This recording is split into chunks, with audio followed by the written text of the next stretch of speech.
Welcome to 1189, an online Bible commentary.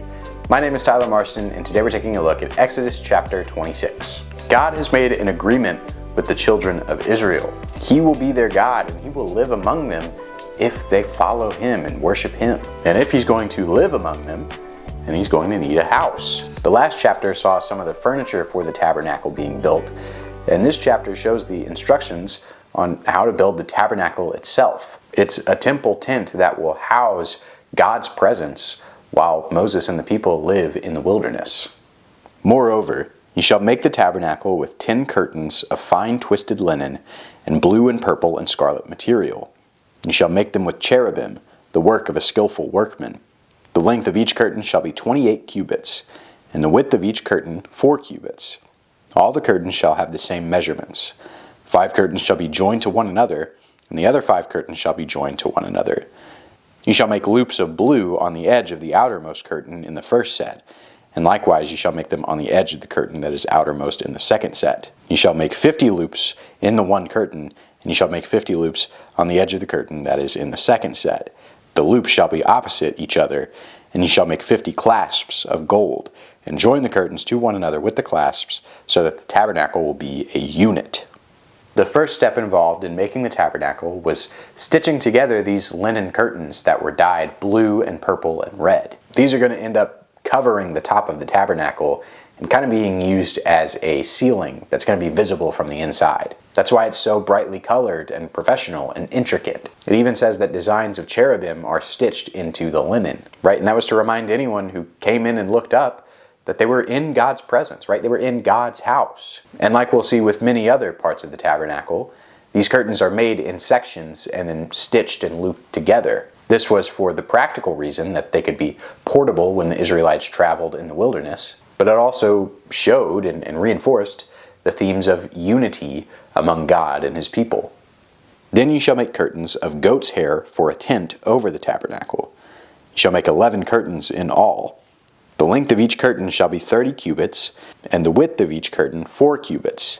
The 11 curtains shall have the same measurements. You shall join 5 curtains by themselves, and the other 6 curtains by themselves, and you shall double over the 6th curtain at the front of the tent. You shall make 50 loops on the edge of the curtain that is outermost in the first set, and 50 loops on the curtain that is outermost in the second set. You shall make 50 clasps of bronze, and you shall put the clasps into the loops and join the tent together so that it will be a unit. The overlapping part that is left over in the curtains of the tent, the half curtain that is left over, shall lap over the back of the tabernacle. The cubit on one side and the cubit on the other of what is left over in length of the curtains on the tent shall lap over the sides of the tabernacle on one side and on the other to cover it. You shall make a covering for the tent of ram skins dyed red, and a covering of porpoise skins above.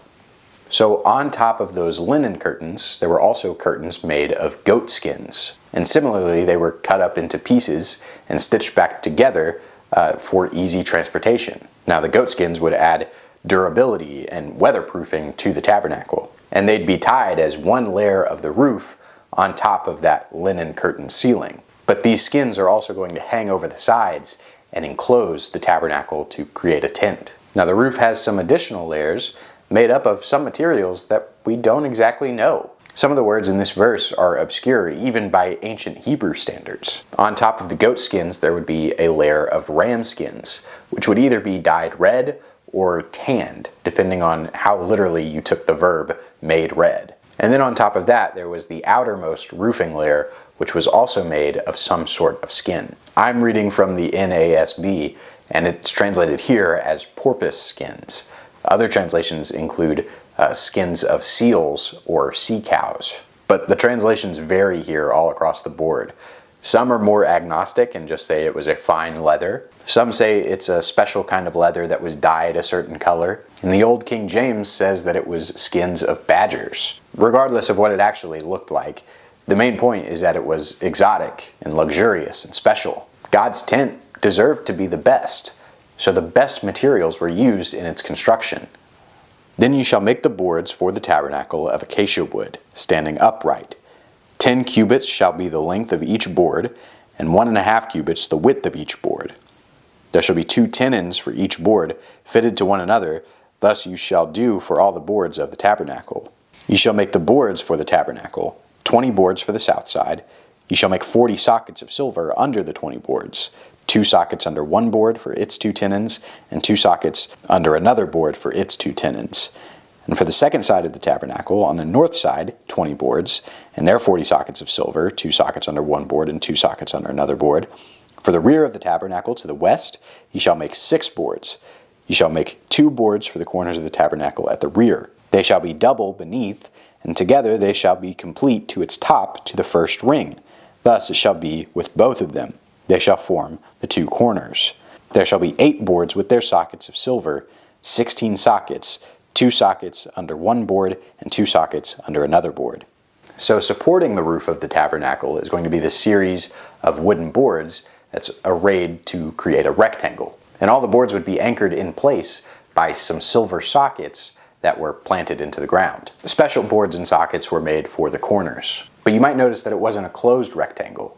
It was only enclosed on 3 sides, and the side facing east was still open.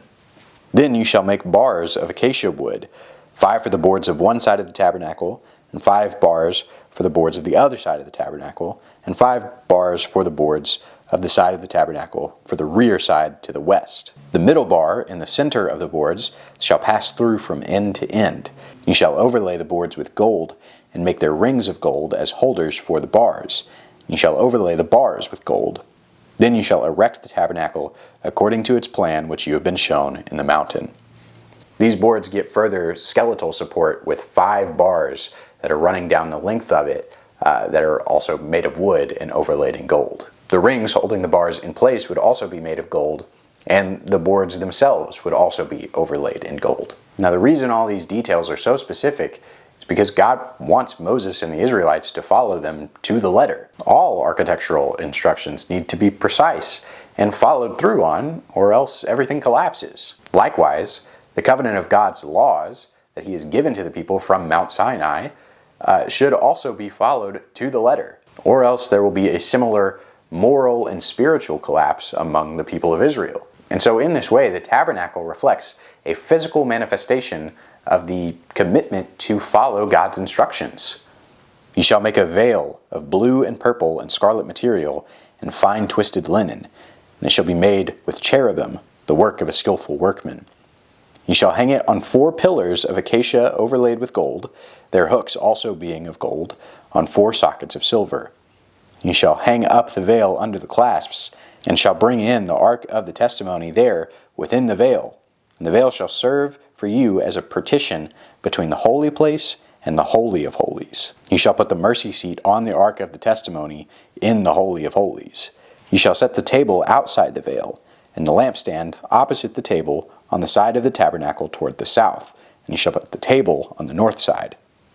God sets up a further separation inside the tabernacle with the veil. It's also made of blue and purple and scarlet woven material, and it's adorned with gold and cherubim just like the rest of the tabernacle. But this veil is hung in the middle of the tabernacle from 4 pillars, effectively separating the tabernacle into 2 rooms. These are called the holy place and the holy of holies, or the most holy place. Now, in that regular holy place is where you would put the table and the lampstand that we saw from the last chapter. But the Ark of the Covenant, the throne of God's merciful presence, that is only going to be able to be accessed in the Holy of Holies, in the most holy place. And there are going to be all kinds of restrictions on who can go in there and when they can go in there and what they will have to do before they go in there. So God is living with the people, but there's still that symbolic separation of the human and the divine. That fundamental problem of sin and the human heart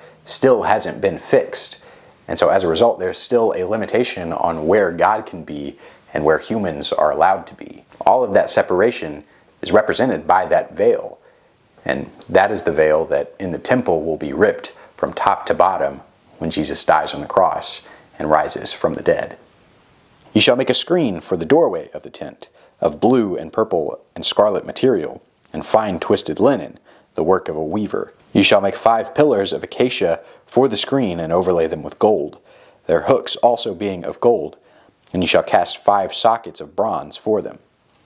And so finally, that east side of the rectangle of the tabernacle that was previously left open is enclosed by a screen. And this screen is used as the doorway, the entrance into the tabernacle. And what this chapter really shows is that God's holiness is so far above us and so fundamentally different from us. We're shown that by the fact that we need to adorn His house with the best materials we can possibly get our hands on, and the fact that we have to separate ourselves from it. But that doesn't mean that God has abandoned His purposes to live with His people again. This is why He gives these instructions, even though it's an imperfect system. We also acknowledge that His presence is going to live in a tent, which means that it's portable.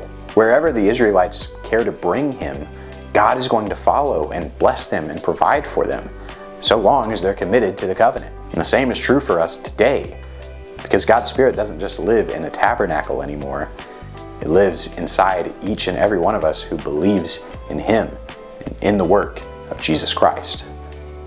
Thanks for watching 1189. I hope that you have a good day, and God bless.